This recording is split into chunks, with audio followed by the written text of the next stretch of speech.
wabarakatuh.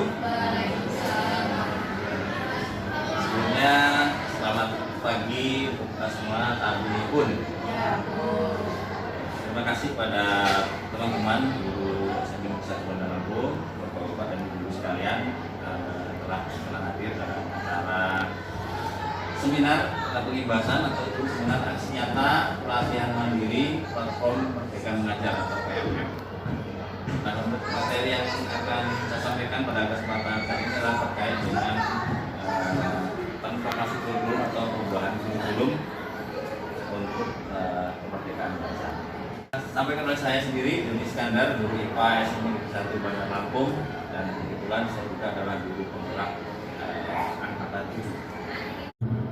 Kurikulum adalah seperangkat rencana dan pengaturan mengenai tujuan, isi, bahan pelajaran, serta cara yang digunakan sebagai pedoman penyelenggaraan kegiatan pembelajaran untuk mencapai tujuan pendidikan tertentu.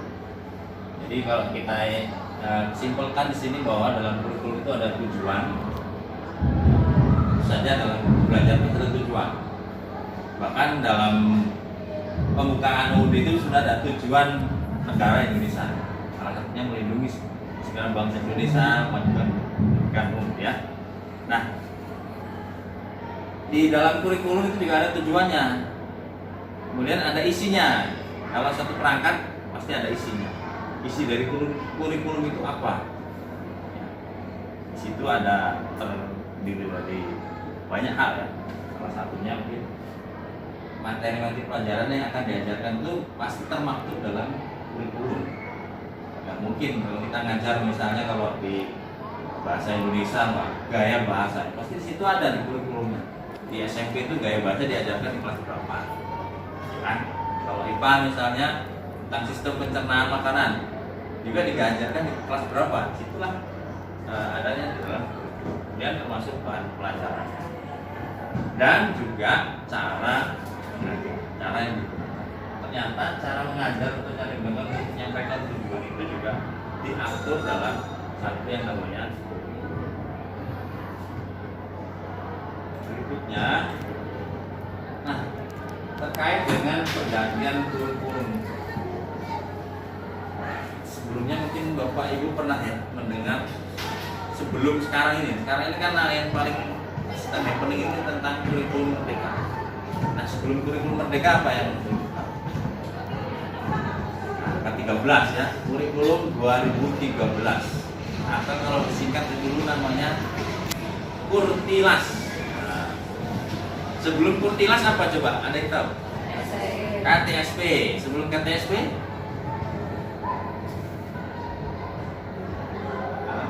Belum lahir saya, Pak. Ada KBK dulu. Zaman saya PPL dulu KBK. Baru-barunya KBK. Nah, ternyata kurikulum di Indonesia itu sudah dimulai dari tahun 47.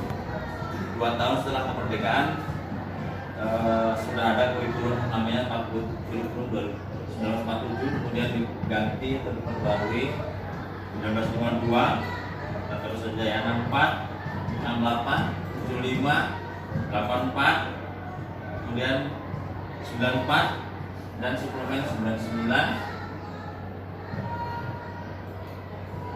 2004 KBK.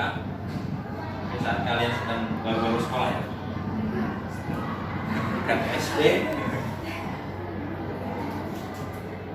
Saya sudah PPL KBK. Dan K13 dan yang sekarang terbaru adalah kurikulum merdeka.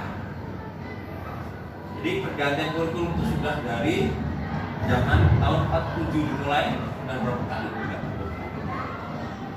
Nah, pertanyaannya kenapa kurikulum itu harus diganti? Kenapa nggak seperti satu? Karena salah satunya adalah pembangunan. Oke. Ini saya lewati dulu. Nah, kenapa kurikulum diganti? Ini salah satunya dari Bapak Paul bilang karena perkembangan. Ada nggak yang dulu? Mungkin kalau kalian nggak mengalami ya, sentik ya. Alami. Atau HP zaman HP pager ngalamin nggak? Ngalamin ya. Dulu itu Ngalamin keren banget kalau punya pager. Iya. Kirim apa namanya Pesan. Ini alasan salah satunya mengapa kurikulum perlu diganti adalah bahwa kurikulum yang baik adalah kurikulum yang sesuai dengan zamannya. Jadi kita ngajar anak itu sesuai dengan zamannya. Memang sesuai dengan zamannya. Anak sekarang sudah dikatakan yang lahir di zaman teknologi. Anak zaman sekarang, anak umur kita inilah.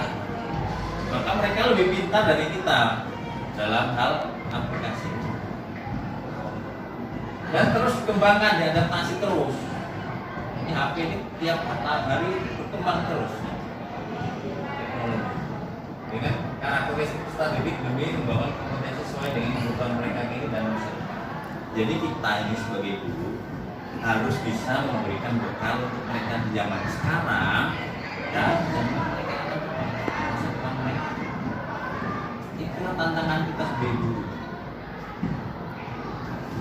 Masa depan aja kita nggak kebayang kayak apa, tapi sekarang aja kita udah ibarat kata kalau nggak mau belajar gurunya akan ketinggalan, ya kan? Maka mari kita belajar supaya kita nggak ketinggalan dengan murid-murid kita.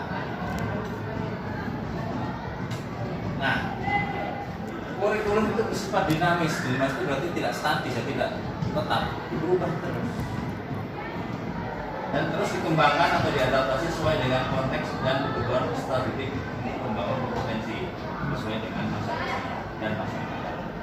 Kalau zaman dulu saya ditanya cita-citanya, pasti yang akan dijawab adalah menjadi polisi, menjadi dokter, menjadi tentara, guru. Kalau sekarang mungkin ada yang ingin menjadi konten kreator, ya kan? Desain grafis, apa yang dia kebayang lah kita lah gitu. Maka sekali lagi kalau kita sebagai guru tidak mengembangkan juga, maka kita juga akan mendidik mereka seperti zaman kita didik oleh guru kita dulu. Dan itu sudah ketinggalan zaman. Itu hanya dari buku, bahkan buku itu juga nggak banyak kalau zaman dulu. Zaman saya SMP itu buku itu hanya terbatas sekali, nggak kayak sekarang. Satu siswa dapat semua buku. Nggak ada namanya internet. Kalau sekarang sudah bukan. Ngirim tugas nggak harus kita datang ke kelas.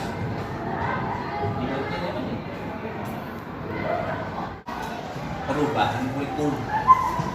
Karena kita nggak tahu nanti 2024 ganti menterinya kan, jangan ganti kurikulum lagi. Ya kan? Ini yang pernah ditanyakan oleh Bu Seli di atas. Apa kita belajar mental? Paling nanti juga ganti bentar lagi Pak. Bukan seperti itu sikap seorang guru ya. Jadi kita sebagai seorang guru itu harus selalu siap. Karena bagaimanapun pelaksana kurikulum itu adalah guru. Sehebat apapun profesor yang di atas sana yang buat, mereka nggak ngajar. Ya. Kita ini yang ngajarin di bawah, ya kan? Setiap pembuat kebijakan di atas itu mereka hanya merancang, mengkonsep. Siapa pelaksananya? Ya guru. Baik guru yang di kota kayak kita maupun yang di pelosok sana, yang entah aksesnya kayak apa nggak tahu. Tapi bagaimanapun juga sebagai seorang guru, sikap yang harus kita punyai adalah bahwa kita harus senantiasa siap dengan segala apapun kebijakan pemerintah, ya kita sebisa mungkin menyesuaikan diri dan siap melaksanakan. Sama dengan sekarang, 3 bulan ada sistem guru penerap, kita beneran ikut. Jangan sampai kita sudah memasang dulu apa namanya, kita sudah harus familiar dengan ujian dengan Google Form misalnya, game dengan Quizzes misalnya, atau Kahoot atau yang lainnya, Pencil Maker misalnya, atau kemarin jadi pakai worksheet misalnya. Artinya kita selalu harus banyak open mind, berpikir terbuka untuk menerima masukan, menerima saran, berbagi,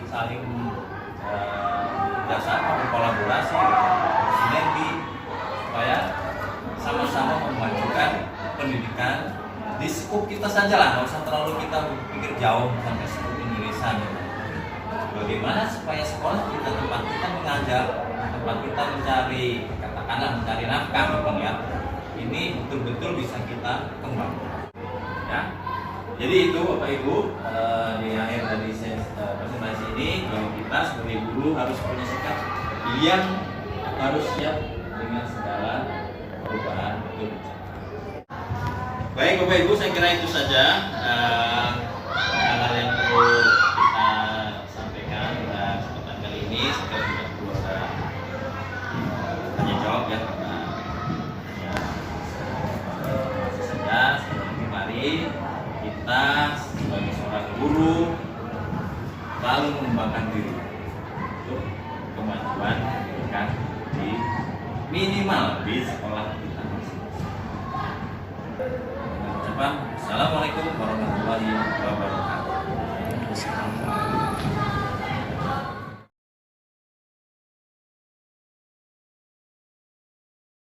Dari paparan yang telah disampaikan, menurut saya tadinya itu kurikulum itu merupakan sesuatu yang tidak bisa diubah dan tetap, tapi ternyata kurikulum itu bisa berubah dan berganti sesuai dengan perkembangan zaman yang sedang kita rasakan saat ini.